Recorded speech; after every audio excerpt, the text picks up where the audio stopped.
Welcome to your Artsy Girl podcast. I am your host, Christina Carrere. This is a podcast about art, poetry, writing, and anything about creativity. Sit back, relax, and get your dose of brain food to get your creative juices flowing. Welcome to episode 36.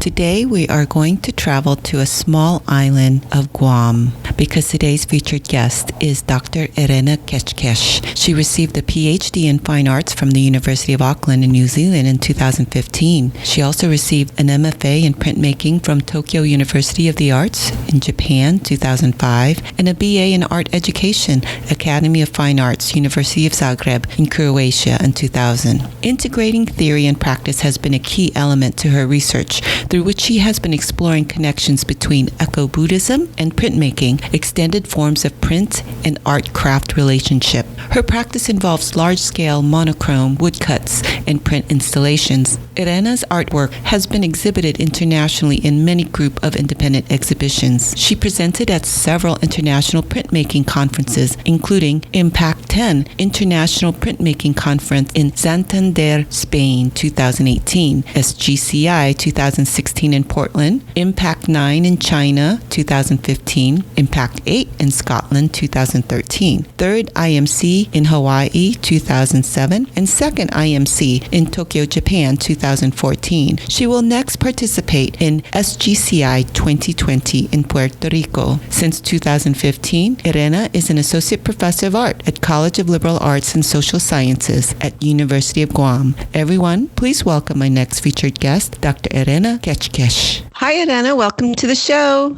Hello, Christina. Thank you. I'm honored to have you on your Artsy Girl podcast and finally get to link up. I have known you a while now on Facebook, and it's like you're an old friend to me. You live out in Guam. You're an art professor there at the University of Guam and a very established printmaker. Before we talk about your work, please tell us more about you. For starters, I usually like to ask, where were you born and where did you grow up? Well, I was born in Croatia. I grew up in Karlovac, my hometown, some 40 kilometers from the capital, Zagreb. This is where I grew up. I graduated from Academy of Fine Arts in Zagreb with focus on art education and printmaking. After that, for a while, I remained in my hometown teaching art history in high school. And in 2002, in spring, I moved to Japan to do my master's in fine arts printmaking, in particular Japanese woodblock printmaking at Tokyo University of the Arts. So this is in short my background. How did you get into art and your specific medium? It's a long story.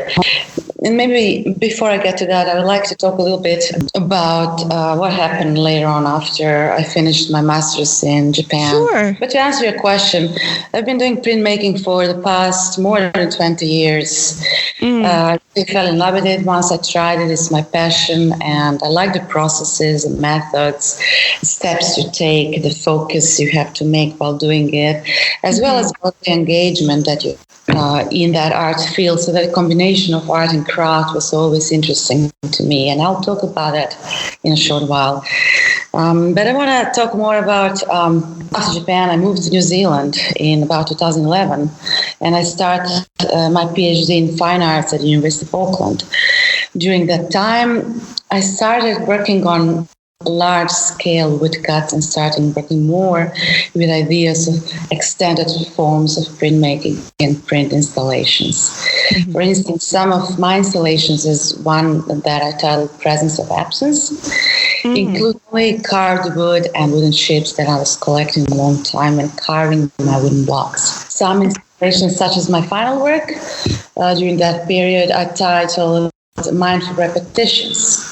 That was composed of several prints that, when assembled together, formed one 15-meter-long print, placing an equal importance on concepts and technologies. So that part of my art research has been informed by ecological responsive and expanded forms of contemporary printmaking, as well as aspects of phenomenology, deep ecology, Buddhist practice, and philosophy. While using one of the oldest printmaking methods, woodblock printmaking, my practice has moved towards what may be called an extended field of print. My large-scale woodcuts are often placed alongside the three-dimensional objects carved on plates, like it was in that final exhibition that I titled Mindful Repetitions. And regarding that work between 2011 and 2015, I investigated forms of contemporary print, its relationship, aspects of Buddhism, and more. I explored how Buddhist notion of interconnectedness may inform ecologically mindful printmaking. I tried to use also non-toxic, or perhaps better to say less toxic, art materials, inks, and so on. The cycle of these prints explore the process of carving as a meditative practice. Because, when working on a large pieces of wood, of wooden blocks, I have to be with my whole body in it, and it's using, because you're too big. So I'm using lots. It's labor-intensive works. I'm using lots of my body, and there's the repetitive actions that sort of work together with the mind. And in printmaking practice, I never see it separated as a body from mind. Just together. Now, printmaking is something that I haven't explored myself, but please explain to us about, like you said, woodblock carved. So do you literally carve out the woodblock first? Yes. I first carve the image, whatever.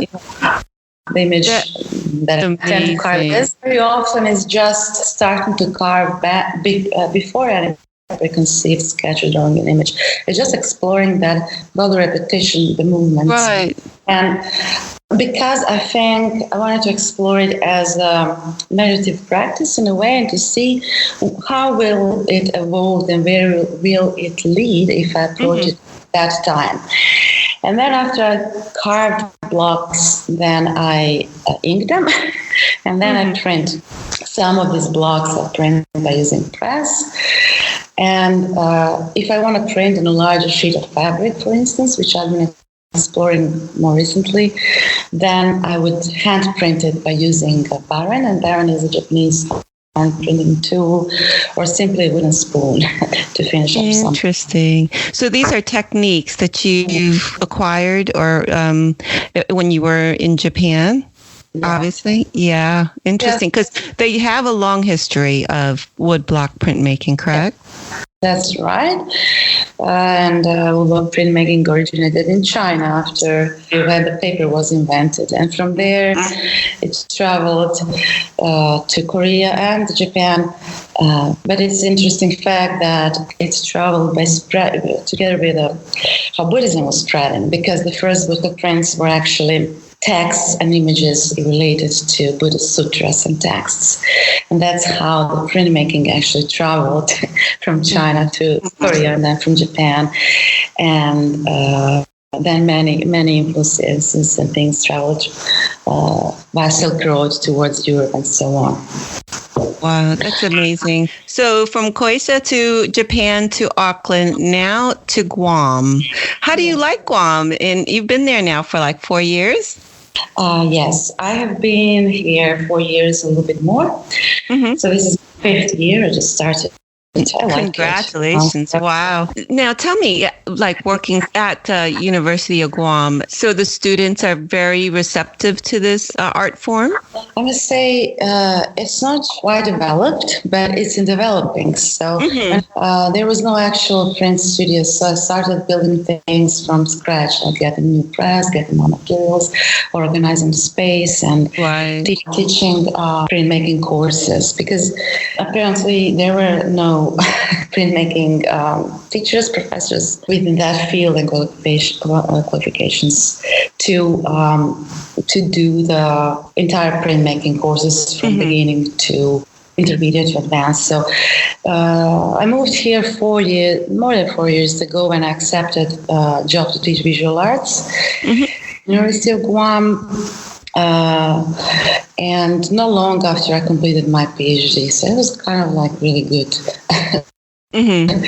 good And here I mainly teach at the University of Guam. I mainly teach printmaking, all courses, drawing, design, and some art courses that are general education courses. Right. Yeah. And most of my work involves teaching, but large part of it is also research. I continually create prints, make art. I do mostly participate in international exhibitions, and for conferences, academic events. I saw that. Yeah, you're very involved in the art community internationally. I know that because I remember seeing photos. You were in Mexico, several places. So, what are your current projects and future goals then? Some of my current goals continue to further promote printmaking here where I live and work. In past, I organized several international exhibitions inviting printmakers from everywhere to show their different techniques and concepts. And I plan to continue doing that. But as well, there are several projects that, besides continuing promoting printmaking here in Guam and organizing and creating some international exhibitions like in the past, just to show that printmaking is attractive and still contemporary discipline and form of art that can attract more students and people to understand, learn about, and desire to work in this method. As well. And this is one of the goals, but another, in terms of art making, there's ongoing projects. First is preparing a new artwork for the upcoming UG faculty biennial exhibition, Visual Arts Faculty Biennial Exhibition. Oh, when is that? Oh, that will take place in December. It will open December 8th. Oh, in the Center for the Arts. So I'm working on some large-scale woodcuts, some by hands and some by using press, and implementing some color that is new in my work. So really, that I would like to see. Now you've worked kind of monochromatically, where you have. I've seen some of your samples. So tell us, what are you trying to experiment with? Well, a new color and a new form expression, and that is going to be. I'm having several parts for this print installation. I wouldn't like to talk about this now in detail because after the exhibition is opening, that's a better time. So you got to go see it. Well, if you're in Guam, if you are definitely in Guam, please go out and see the exhibition. I wish I was there. Definitely. Show everything on my website and so. But for now, I'm just showing some segments and parts. But what will this be at the end? The installation, I want that to remain as a sort of surprise. And another project I'm working with, I was starting to talk about it. It's a collaborative project with a Polish artist, Irena Kečkeš. So I've been working with her through the past year. We already had one collaborative project completed.